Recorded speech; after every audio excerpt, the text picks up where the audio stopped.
marginally closer to Capelli.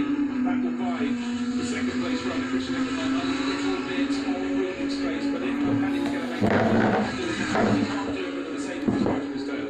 So right in Marco Capelli, Lucas Stoltz got a little bit muscled out in this stage of the race. Fall back to the pit stop. Ricky Collard was running ahead of that car when it came to around the pit stop. Collard's car, the 76 Aston Martin, down to 7th place. That's how the pit stop sequence got into the second. That will be getting ever closer to everyone. Aylar getting a bit ragged now, trying to hang on. He's under pressure. He's trying to maintain the gap. But look, Capelli looks like he's very well. Nothing would be added if you had to preserve the jeopardy because that opens up opportunities for Maro Engel. In fact, Maro Ani man kami kaya kila din na mga puto ay puto siya.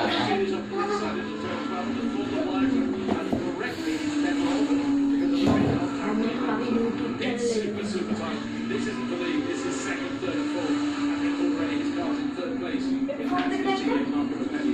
did only one shot from the sidelines. And look who's close to it. And very extra shot. Bruce Baxter. He's fighting with anyone. He's just keeping his head down. There he comes into fifth. But in fifth place, he was fifth place before.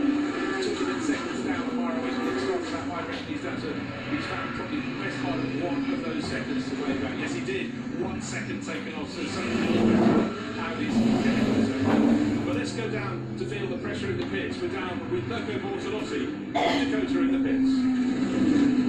Yes, I'm indeed with Mirko Bortolotti. We're sitting in the engineering room. Mirko doesn't really want to move because he just cannot find away from this race. Mirko, this